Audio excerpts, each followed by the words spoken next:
Bien, pues comenzamos la escuela bíblica, fundamentos básicos para la vida cristiana. Recordad que estamos en la lección 7, ya llevamos varias semanas con ella, y se titula ¿Quiénes somos y qué tenemos en Cristo? ¿Qué bendiciones, qué beneficios recibimos por vivir de acuerdo a la obediencia a Cristo? O sea, de acuerdo a su palabra. Eso es lo que significa estar en Cristo, seguir su palabra, obedecerla. También decíamos que cuando nos convertimos, cuando aceptamos a Jesucristo como Señor y Salvador, recibimos una nueva vida, somos una nueva creación en Cristo. También que entramos en una nueva relación con Dios, pasamos de ser, creación de Dios, a ser hijos de Dios, a formar parte de la familia de Dios. Eso indica una nueva relación. Y en esa nueva relación conlleva algunas cosas que nosotros tenemos que hacer. Primero, la necesidad de vivir en santidad. La santificación que Dios nos permite con su muerte nos obliga a nosotros a vivir en santidad. Y eso habla de una transformación en nuestra misma imagen. O sea, la gente debe ver esa transformación en nosotros, ese cambio de imagen que produce el ser transformados por el Espíritu Santo. Y eso la gente tiene que verlo. No pueden seguir viendo nuestra forma de vivir anterior. Deben ver la imagen de Cristo reflejada en nosotros. Y la pregunta que surge es, ¿ven a Jesús en nosotros? La gente que nos rodea, nuestra familia, nuestros compañeros de trabajo, nuestras amistades, ¿ven a Jesucristo reflejado en nuestra vida? Si buscamos al Señor y le miramos y reflejamos, el Espíritu Santo nos va a transformar, se va a producir lo que llamamos una metamorfosis, un cambio en imagen y sobre todo un cambio en la esencia, en nuestro interior. Ese cambio lo produce el Espíritu Santo, es obra del Espíritu Santo. Seremos transformados, dice la Biblia, de gloria en gloria, hasta llegar a tener la misma imagen del Señor. Y los demás, la gente que nos rodea, podrá ver a Jesucristo en nosotros. Este proceso nos llevará a participar del último y gran derramamiento del Espíritu Santo, que está profetizado, y que será un gran privilegio poder participar de ese avivamiento cuando Jesús venga en su segunda venida. Y cuando miramos y reflejamos a Cristo, el Espíritu Santo nos va a transformar precisamente a la imagen de Cristo. ¿Cómo podemos ver a Cristo? Decíamos también que para ver a Cristo necesitamos la revelación del Espíritu Santo. Si no tenemos la revelación del Espíritu Santo, veremos a un Cristo histórico, como la gente lo ve, la gente que no cree. Tú le hablas de Cristo y han oído hablar de Cristo, de ese Cristo histórico que murió en una cruz, que vino a esta tierra, pero no lo conocen realmente, no tienen una relación personal con Él, que es lo que significa conocer de verdad a Cristo, y tiene que ser revelado. Poníamos los ejemplos de que Jesús caminaba después de resucitar, caminaba con sus discípulos, y los discípulos, mientras que Él no hacía alguna cosa que demostraba que era Jesucristo, ellos no lo veían, no sabían quién es. Y esto simboliza, en el, tema espiritual, que para ver a Jesucristo tenemos que buscar la revelación del Espíritu Santo.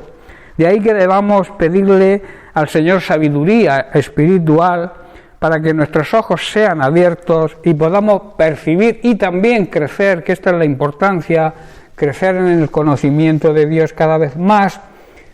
Decíamos, por tanto, que es una revelación progresiva, que quiere decir que vamos creciendo cada día más hasta llegar a la plenitud, porque el propósito de Dios para este último tiempo de la historia que estamos viviendo, recordar que estamos al final de los últimos tiempos, y esto se produce antes de la segunda venida de Cristo. Jesús, el mismo Dios, el Padre, quiere que la Iglesia en ese momento lleguemos a la plenitud del crecimiento y de la sabiduría. Y cuando conocemos cada vez más a Jesucristo, nos vamos llenando de su Espíritu Santo, y esto va a producir el derramamiento de los dones del Espíritu Santo en nuestra vida, así como las características del amor de Dios. Ese gran derramamiento del Espíritu Santo estamos todos esperándolo. Otra consideración que hacíamos es que cuando vivimos de acuerdo a la palabra de Dios, cuando nosotros entregamos nuestra vida a Cristo, de alguna manera somos crucificados con Él. Nuestra vieja manera de vivir, nuestro viejo hombre, la Biblia así lo llama, fue crucificado en la cruz con Cristo. Nuestro antiguo yo, o sea, nuestro egocentrismo, nuestro egoísmo fue crucificado con Cristo. Y como decía Pablo, ya no vivimos de la manera antigua y egoísta que vivíamos antes, sino que vivimos para Cristo, porque Cristo vive en nosotros. Por tanto, también somos participantes de la muerte de Cristo. Ser participantes de la muerte de Cristo significa precisamente esto, crucificar nuestra antigua y pecaminosa manera de vivir, hacer morir esa vida y resucitar a la vida auténtica y plena que el propio Jesús nos promete y nos ofrece, porque así de esta manera entenderemos lo que significa su muerte y su resurrección. Si seguimos viviendo igual es porque no hemos entendido el significado de lo que Jesucristo hizo con su muerte y también con su gloriosa resurrección. Al ser participantes de su muerte también participamos de su naturaleza divina. Al participar nosotros de la naturaleza divina y al disfrutar de todo lo que Dios es y todo lo que Dios tiene, todas las riquezas de esa naturaleza divina serán totalmente desarrolladas en nosotros. O sea, ¿qué quiere decir esto? Que todo lo que es de Dios le pertenece también a sus hijos, a nosotros. Ese es el gran privilegio de ser hijos de Dios, que somos herederos de todo lo que Dios tiene. Y Dios lo tiene todo. Dios es el dueño de todo. La tierra y todo lo que en ella hay le pertenece. El universo entero le pertenece a Dios. Por tanto, nosotros somos herederos de esas riquezas y también de la sabiduría de Dios. Dios también nos pasa la herencia de su sabiduría, que se adquiere meditando, estudiando la palabra de Dios cada día.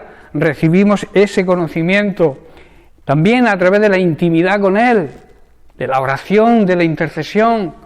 Él nos muestra la sabiduría para poder actuar de una forma correcta en nuestra vida y que podamos tomar las decisiones más apropiadas que tengamos que tomar. Porque al haber escapado, cuando nos convertimos, escapamos de la corrupción y de los deseos pecaminosos que teníamos antes y que predominan hoy en el mundo que nos rodea. Y entonces ha sido eliminada toda esa corrupción de nuestra vida si realmente hemos nacido de nuevo. Y todo eso impedía el crecimiento de nuestra vida en Cristo. Pero al desaparecer, nos hacemos participantes de la naturaleza de Dios. Que eso es un gran misterio, pero es un gran privilegio que tenemos los hijos de Dios, que participamos de su misma naturaleza. Recordamos que estamos hechos a imagen y semejanza de Dios, así lo declara el libro de Génesis. Fuimos creados a su imagen y semejanza, o sea que somos como una copia, como una fotocopia de Dios mismo, y eso implica que somos participantes. Cuando nos convertimos somos participantes de esa naturaleza divina, y así, de esta manera podemos disfrutar al máximo de todas sus riquezas. En 2 de Pedro capítulo 1 vamos a leer los versículos del 5 al 8, donde el apóstol Pedro nos exhorta de esta manera. Dice así: por lo mismo debéis esforzaos al máximo en añadir a vuestra fe la honradez, o sea, virtud, buena virtud, a la honradez el criterio recto, o sea, un buen conocimiento para saber cómo actuar. A ese recto criterio, estoy leyendo en la Biblia la palabra, que es un poco diferente, pero que trae una buena explicación de este pasaje. Dice, al recto criterio, el dominio de sí mismo, o sea, el autocontrol.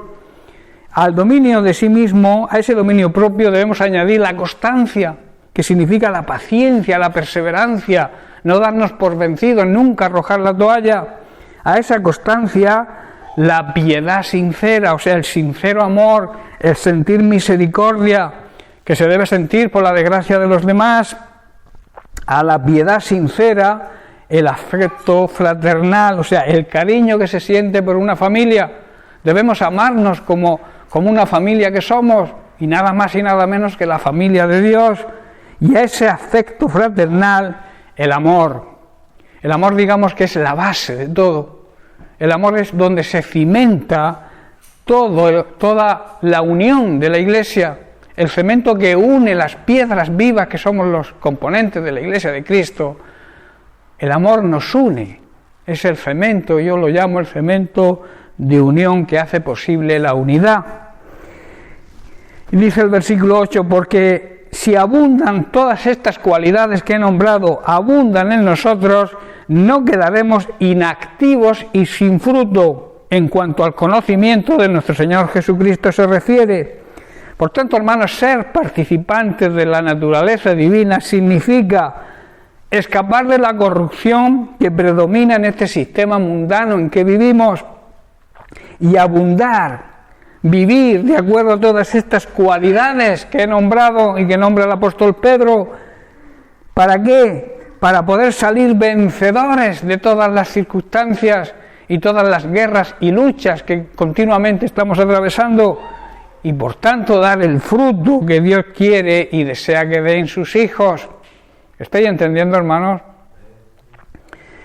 Por eso esto implica luchas, batallas. Para ser vencedores debe haber lucha, debe haber batallas. Por eso Dios nos ordena y nos anima y nos exhorta a ser valientes y que nos esforcemos. Debemos ser valientes. La vida cristiana es una carrera de valientes, una lucha, una guerra, como tratamos los domingos, la guerra espiritual que estamos atravesando, que tenemos que luchar, que andamos en ella. Tenemos que ser valientes y soldados esforzados y valientes. Ante las dudas de Josué, de si sería capaz de llevar a cabo la gran responsabilidad de conducir al pueblo de Dios a la tierra prometida, recibe de parte del Señor la siguiente exhortación y también una gran promesa. La encontramos en Josué capítulo 1, verso 9. Dice así: mira que te mando. Es un mandamiento. El esforzarnos es un mandamiento que Dios nos hace. Dice: mira que te mando que te esfuerces y que seas valiente. Dios nos manda a esforzarnos. Hay personas que se pasan la vida de brazos cruzados, tanto materialmente o en la vida cotidiana como en el tema espiritual. Todos lo esperan, pero lo esperan sin poner nada de su parte, y eso es un evangelio falso. La Biblia nos enseña y Dios nos manda a esforzarnos y ser valientes. ¿Por qué? Porque sabe que vamos a atravesar por luchas, por guerras, por circunstancias que vamos a necesitar esforzarnos y ser valientes. Y el Señor nos anima y nos exhorta a eso. No te creas ese evangelio aguado que se predica de que todo nos viene, nos cae por la chimenea cuando nos convertimos. Hay que pelear, como decía Pablo: he peleado la buena batalla. He conseguido llegar a la meta. ¿Cuál es nuestra meta? ¿Cuál es tu meta? La meta de un verdadero cristiano es alcanzar las promesas de Dios, que si tú analizas la Biblia tiene cantidad. El otro día se habló de 365 como mínimo, o sea, hay una promesa para cada día, pero hay muchas más promesas, no son 365, son más de 2000 las promesas que encontramos en la Biblia. Y las promesas son, o quiere Dios que se cumplan en nosotros, pero Él no va a hacer la parte que nos corresponde a nosotros. Él promete una vida plena y abundante, pero nos obliga y nos manda a ser valientes y a esforzarnos y a luchar, no darnos por vencidos nunca, nunca arrojar la toalla.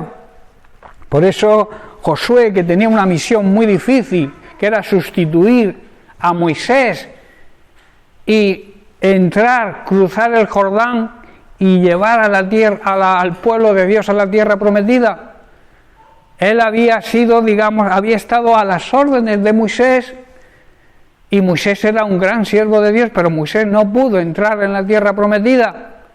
Y entonces él tenía que tomar el relevo. Y ante sus dudas, porque supongo que tendría dudas, porque era una gran responsabilidad, Dios le habla y le dice: mira que te mando, te ordeno que seas valiente y que te esfuerces, y así vas a conseguir el propósito que tengo para mi pueblo. ¿Estáis comprendiendo, hermanos? Para conseguir, hermanos, todo esto es necesario lo que Pablo nos explica en 2 de Timoteo capítulo 2, versículos 9 al 13. Dice así: por el cual, o sea, por el evangelio que él predicaba, sufro penalidades hasta como ser un malhechor encadenado. Pero luego añade: yo estaré encadenado, yo estaré preso. Dice: pero la palabra de Dios no está presa. Allá donde estemos, en las circunstancias que estemos, Pablo tenía la oportunidad de predicarle a 2 guardias cada día, porque tenía 2 guardias guardándolo cada día, uno a su derecha y otro a su izquierda. Y él no se quejaba ante ellos. ¿Qué hacía? Les predicaba el evangelio. Porque él estaba preso, pero él predicaba, porque él asegura que la palabra de Dios no la podemos apresar, no se puede apresar, no está presa. Por eso depende, da igual las circunstancias que estemos atravesando, nuestra obligación es predicar la palabra de Dios. Versículo 10. Por eso dice: por ese motivo soporto todas estas cosas, por amor a los escogidos, para que ellos, esos escogidos, también obtengan la salvación. Son escogidos, pero deben pelear por la salvación. La salvación es algo que hay que llegar a la meta, hay que conseguirlo. Muchos empiezan, pero no todos terminan. Ese es el problema de muchos creyentes, que son influenciados quizá por una emoción, pero cuando vienen los problemas, esa emoción desaparece y se vuelven atrás. Por eso la teoría y la doctrina de la predestinación a ser salvos y predestinación a ser condenados es una doctrina falsa, porque nosotros debemos procurar la plenitud de la salvación. Es una carrera, como decía Pablo: yo lucho, voy peleando, pero he llegado a la meta, tengo el premio, la corona me está esperando. Pero hay que pelear y hay que luchar, porque la salvación se puede perder. ¿Estáis comprendiendo, hermano? Versículo 11 dice: para que obtengan, el 10, para que obtengan la salvación que hay en Jesús el Mesías con gloria eterna. Y luego el versículo 11 dice: fiel es esta palabra. Si morimos con Él, si crucificamos nuestro ego en la cruz con Él, entonces tendremos vida con Él. Pero no una vida cualquiera, una vida plena y abundante, la vida eterna. Y luego dice el verso 12: si perseveramos, si tenemos constancia, si tenemos paciencia, también reinaremos con Él. Pero luego añade: si le negamos, ¿qué ocurrirá? Y esto está dirigido a la iglesia, no está dirigido a las personas que no le conocen. Porque él sabía que había personas dentro de las iglesias, y habrá hoy, y habrá siempre personas dentro en las iglesias que ante los problemas, ante la presión de este mundo, lo van a negar. Y se lo niegan, ¿qué ocurre? Cuando una persona niega lo que ha recibido de Dios, ¿qué ocurre? Que pierde su salvación. ¿Estáis entendiendo? Por eso dice: el que permanece fiel. Él es fiel, porque el que, si perseveramos, también reinaremos con Él. Y si le negamos, Él también nos negará. Dirá: no os conozco, hacedores de maldad, apartaos de mí. ¿Estáis entendiendo, hermanos?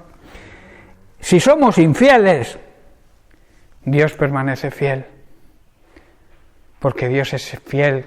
La esencia, una de las características de la esencia de Dios es que Dios es fiel. Aunque nosotros nos mantengamos infieles, Él sigue siendo fiel a lo que Él dice. Y lo que Él dice se cumple. Si tú le honras, si tú le sirves, si tú perseveras, Él va a estar contigo. Pero si lo niegas, Él te va a negar.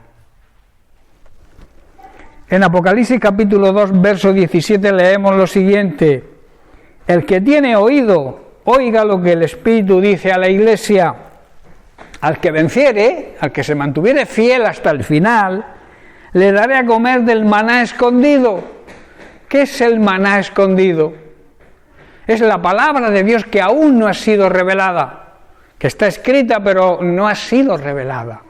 Pero hay una gran promesa: aquellos que nos mantengamos fieles, aquellos que amamos, que servimos y seguimos al Señor, Él nos va a mostrar la revelación de cosas que a nuestros antepasados no se les ha revelado, porque el maná habla de un maná escondido en el cielo.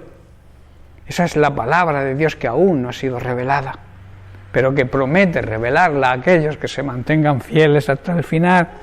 Y además le dice: y le daré una piedrecita blanca, y en la piedrecita blanca ha escrito un nombre nuevo, el cual ninguno conoce sino aquel que lo recibe. Hermanos, este es el último símbolo, el nuevo nombre escrito en esa piedrecita blanca, símbolo de la victoria y la transformación que sufrimos cuando de verdad seguimos a Cristo. Y también es símbolo, simboliza nuestra nueva identidad. Ese nuevo nombre escrito en esa piedrecita habla de una nueva identidad.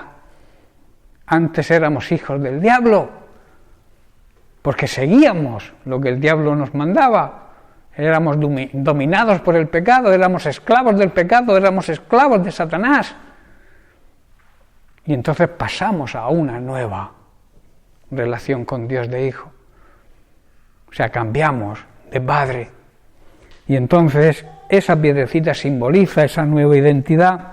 Hermanos, todo esto prueba que nuestra fidelidad a Dios es muy estimada por Él. Él aprecia que nosotros seamos fieles a Él en todo. La pregunta que surge: ¿somos fieles a Dios en todo?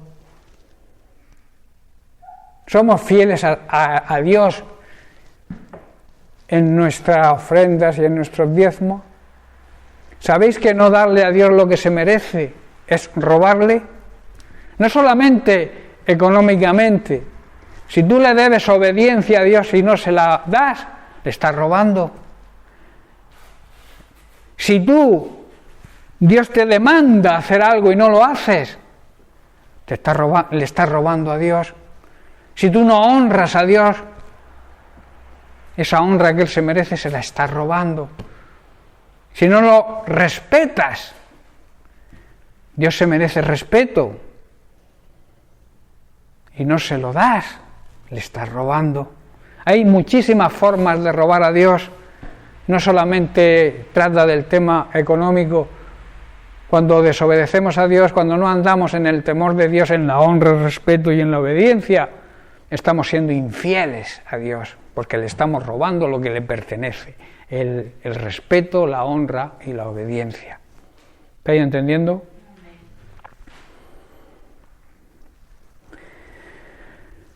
¿Cómo nos ve Dios? ¿Cómo nos ve Dios desde el momento que nos convertimos? Nos ve regenerados, transformados, nos ve con la nueva identidad y nos ve victoriosos en Cristo. Eso es como Dios ve a su iglesia. La pregunta es: ¿estamos viviendo y está Dios viéndonos de esa forma? ¿Está viendo una iglesia regenerada, una iglesia transformada, una iglesia con una nueva identidad? ¿Está viendo Dios una iglesia victoriosa? Porque sigue a Cristo. Son preguntas que deberíamos hacerlas como iglesia que somos aquí en esta localidad, en nuestra iglesia local. ¿Estamos sirviendo a Dios como se merece? ¿Estamos siendo la iglesia que Dios quiere que seamos? Él no nos ve de la misma manera que éramos antes de convertirnos. Él no ve nuestra pecaminosa naturaleza humana que vivíamos antes, nuestra vieja manera de vivir. Él ya no la ve en nosotros. ¿Por qué? Porque Él nos ve a través de Cristo. Si tú te has aferrado a Cristo, si tú has confesado a Cristo como Señor y Salvador de tu vida, Él no te ve como eres o como eras, te ve a través de Cristo. Y eso es lo que significa que somos justificados por Cristo. Cristo pagó la deuda que nosotros debíamos. Donde tú y yo teníamos que estar, se colocó Él.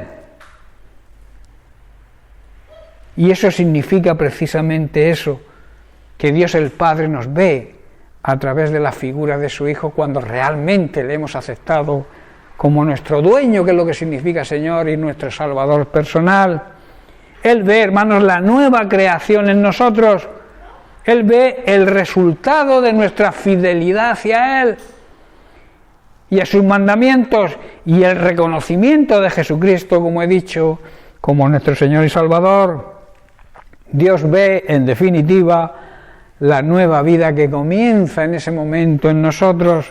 Somos nuevas criaturas, somos nueva creación en Cristo para vivir en pureza y en santidad eterna. Si tú no vives en santidad, déjame decirte algo, cambia de forma de vivir, pero hazlo ya. Necesitamos vivir en santidad para poder hacernos acreedores a las bendiciones de Dios. Él quiere bendecirnos, Él quiere darnos lo mejor, quiere que vivamos una vida plena y abundante, pero nos exige algo a nosotros. Pureza. Nada de mezclas, nada de doctrinas falsas en nuestra vida, nada de creernos todo lo que nos digan o todo lo que nos prediquen por falta de enseñanza, por falta de que no hemos querido ser discipulados. Muchas personas fracasan en su vida cristiana porque no se dejan discipular, porque cogen su criterio, su idea, su forma, se limitan quizá a hacer un hábito o una rutina, pero eso para Dios nos sirve. La vida cristiana es una vida, cada día es algo nuevo, es algo precioso. No es una rutina. Seguir a Dios, seguir a Cristo no es rutinario. Eso sería religión. Y a Dios no le gustan las religiones. Dios quiere tener un trato personal con sus hijos, con su familia, que es lo que Él quiere y desea. El plan de Dios es ese, tener una relación con nosotros para depositarnos su gran amor. Porque Dios es amor, no es que tenga amor, es amor. Y Él no puede negarse a sí mismo. Tú puedes decir que amas a alguien, pero puedes estar mintiendo. Pero Dios no miente. Y cuando la Biblia dice que Dios te ama, es una realidad rotunda. La esencia de Dios, vuelvo a repetir, es el amor, la misericordia, la bondad, la paciencia que tiene con nosotros. Y lo demuestra cada día, porque a pesar de ser nosotros infieles con Él, Él se mantiene fiel y Él nos sigue dando oportunidades cada día para que podamos cambiar de forma de vivir, que podamos crucificar ya de una vez y para siempre, dejar a ese viejo hombre, esa vieja naturaleza, dejarla de por siempre ya crucificada en la cruz. Hay personas que andan cogiéndolo de nuevo, lo crucifican, pero lo descrucifican otra vez y otra vez lo vuelven a la vida, lo resucitan la vieja manera de vivir, echan de menos como vivían antes. Las personas que supuestamente han recibido a Cristo como Señor y Salvador y se acuerdan de lo que eran antes y desean volverse a lo que eran antes, es porque realmente no han nacido de nuevo. No han tenido ese encuentro personal que hay que tener con Cristo y su palabra. Ese encuentro tan precioso que tuvo Saulo cuando perseguía a los cristianos, iba en contra de los cristianos, iba a matar a los cristianos porque los creía una secta peligrosa. Pero tuvo ese encuentro tan personal y tan potente con Jesucristo que no dudó en decirle: heme aquí, dime qué quieres que haga. Una vez que se manifestó Jesús y le dijo, yo soy Jesús, y tú estás persiguiendo a mi iglesia, y si persigues a mi iglesia me estás persiguiendo a mí. Y Pablo dijo, ¿qué quieres que haga, Señor? Pues vete a Damasco, allí habrá un tal Ananías que va a orar por ti, vas a recobrar la vista, y te va a decir todo lo que tienes que hacer. Es la actitud de un verdadero convertido. Decirle a Dios, heme aquí estoy. ¿Qué debo hacer? A veces priorizamos nuestros deseos y queremos que Dios apruebe las cosas que hacemos sin consultarle, y eso es un tremendo error. Cuando tú tengas que tomar una decisión, hacer algo, un cambio en tu vida, yo que sé, un cambio de trabajo, cualquier situación que quieras tomar o decisión que quieras tomar, consúltala primero con Dios. Busca esa intimidad con Él, búscale de madrugada, búscale de alguna manera donde puedas escucharlo, que no haya nada que te impida escucharlo, y Dios se va a mostrar a ti, te va a decir, está bien, hazlo, pero no lo hagas y luego le pidas la aprobación a Dios, porque puede que no vaya o esté en contra, esa decisión que has tomado esté en contra de su voluntad, y entonces Dios no puede aprobar algo que esté fuera de su voluntad. ¿Estás comprendiendo, hermanos? Dios ve entonces la nueva vida que comienza en nosotros desde el momento en que nos convertimos. Y esto, hermanos, es lo que seremos por toda la eternidad, cuando se acaben todas las luchas, toda tentación y todo pecado, cuando estemos en la presencia de Dios disfrutando de su compañía y de su presencia, todo esto va a desaparecer. No habrá enfermedades, en el cielo no hay enfermedades, no se necesitan médicos. No habrá pecado. Todo, la maldad desaparecerá.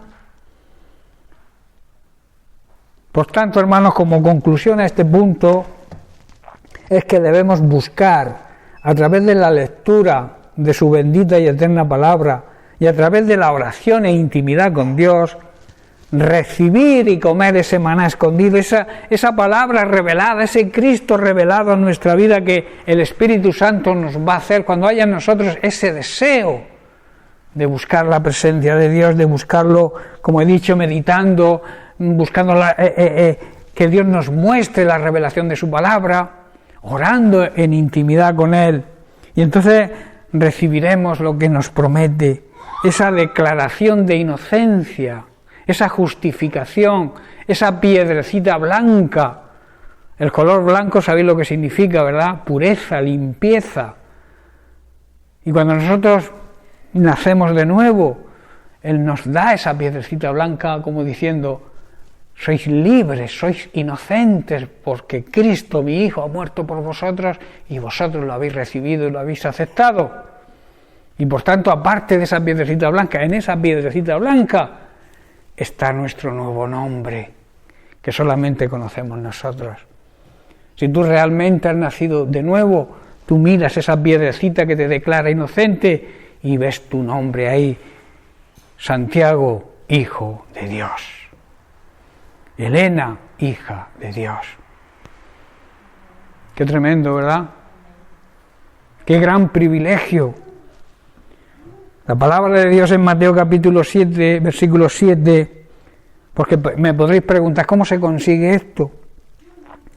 Pues mirad lo que dice Jesús, pedid y se os dará. Si en tu deseo está recibir, no solamente ya las cosas materiales o las necesidades que tengamos, sino esta relación con Él, este trato con Él, esta bendición que Él tiene para nosotros, pídela. Y Él te la va a dar. Dice, buscad y hallaréis. Buscadme en intimidad y me encontraréis, está diciendo Jesús. Llamad a cualquier puerta que esté en mi voluntad y esa puerta se va a abrir. Hablo de trabajo, hablo de situaciones en nuestra familia, hablo de cualquier cosa que necesitemos que la puerta se abra y que esté de acuerdo a la voluntad de Dios. Pídele a Dios que te abra la puerta y Dios te va a abrir esa puerta. Hermanos, esto en los textos originales, en vez de decir pedid y se os dará, dice pedid y seguid pidiendo hasta conseguir que Dios te lo dé. Busca y sigue buscando, llama y sigue llamando hasta que la puerta se abra. Eso habla de perseverancia, de constancia, de paciencia, de no, como he dicho antes, de no arrojar la toalla, de vivir pendientes, aún en medio de las pruebas y las dificultades, pendientes de llegar a la meta, esa carrera y esa lucha que llevamos en nuestra vida cotidiana. Todos tenemos guerras y luchas, ¿verdad? En todos tenemos problemas y dificultades, pero nosotros los que creemos, amamos, servimos y seguimos a nuestro Dios, tenemos el gran privilegio de que en medio de los problemas Él está a nuestro lado. Y Él te dice, esfuérzate y sé valiente. ¿Por qué te dice esfuérzate y sé valiente? Porque sabe que hay problemas difíciles y necesitamos ese esfuerzo y esa valentía para superarlos. Pero Él te dice, yo estaré contigo donde quiera que tú vayas.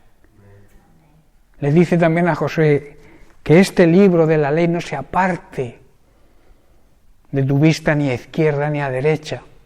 Mantente siempre fiel a Él, obedece lo que la palabra de Dios dice y todo te saldrá bien.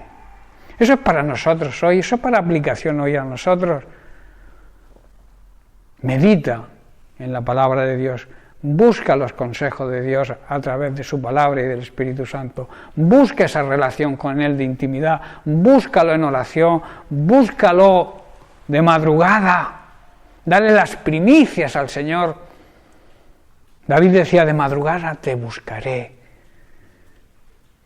David estaba priorizando la relación con Dios por delante de cualquier otra cosa con la vida cotidiana. Todos tenemos que trabajar, todos tenemos que vivir, todos tenemos que movernos en esta vida, pero démosle la prioridad a Dios. Lo primero que sea para Dios, las primicias que sean para Dios.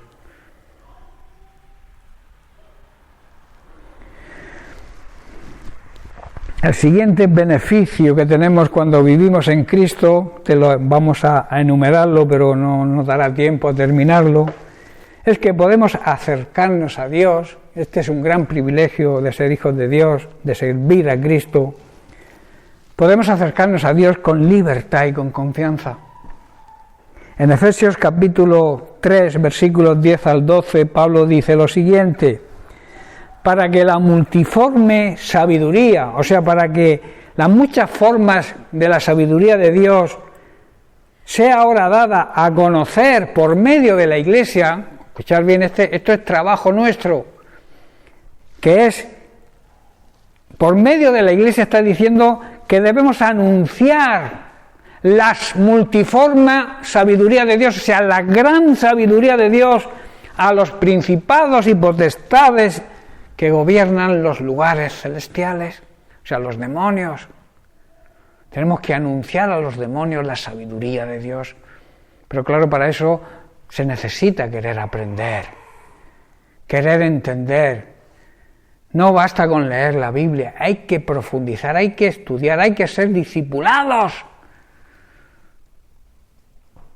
¿Para qué nombró Jesucristo los 5 ministerios dentro de la Iglesia? O sea, los oficios ministeriales en la Iglesia. Los pastores, los maestros, los evangelistas, los profetas. ¿Para qué? Para la edificación de la Iglesia. Para que la Iglesia crezca en conocimiento de su palabra y nadie la pueda engañar. Pero para eso necesitamos ser valientes y esforzarnos. Y querer que nos enseñen, porque como hemos dicho al principio, es una pena de ver que en la escuela bíblica se apuntaron más de 40 y apenas somos 8 o 10 ahora. No lo entiendo, porque hay tan poca hambre de conocer la palabra de Dios, tan poca hambre de ser discipulados para que no nos engañen, que como he dicho antes hay muchas doctrinas falsas que se están infiltrando dentro de las iglesias. Y si no conoces la palabra de Dios, si no tienes conocimiento de la palabra de Dios, te van a engañar. Porque suelen tener palabrería que involucran de una manera sutil. Es como un veneno que entra en tu cuerpo y te va adormeciendo poco a poco hasta que pierdes el sentido. Eso ocurre con las falsas doctrinas que hay y que abundan. Y tenemos que estar preparados como iglesia, porque estamos, como he dicho, al final de los últimos tiempos. No es que estemos en los últimos tiempos, porque en los últimos tiempos estamos desde que Cristo fue glorificado después de resucitar y subió al cielo. Estamos al final de esos últimos tiempos, en lo que habrá gente que apostatará de la fe, renegará de la fe, falsos ministros, falsas doctrinas, falsos pastores, falsos hermanos. La Biblia nos advierte que en los últimos tiempos va a ocurrir todo eso. Entonces, ¿qué necesita la iglesia para escapar de toda esa mentira que se nos viene encima? ¿Qué necesita? Ser instruida, ser preparada, ser edificada para afrontar eso y estar preparado. Y cuando te venga el enemigo, dices, quieto, vete a engañar a otro que a mí no me engañas. Pero ¿qué ocurre si no estamos preparados? Que nos van a engañar. El diablo utiliza sus trampas, sus mentiras, sus maquinaciones. Es el padre de la mentira. El propio Jesús lo definió así. El padre de la mentira, o sea, el que engendra la mentira, donde se engendra la mentira. Cualquier cosa que el diablo te diga no es verdad, es mentira. Pero tienes que saber lo que es verdad para descubrir la mentira. ¿Sí o no? Si tú no conoces la verdad, ¿cómo vas a refutar una mentira? No puedes, no sabes. Necesitas ser instruido, necesitas aprender, necesitas acudir a la escuela bíblica, necesitas ser discipulado y discipulada. Si no, es imposible.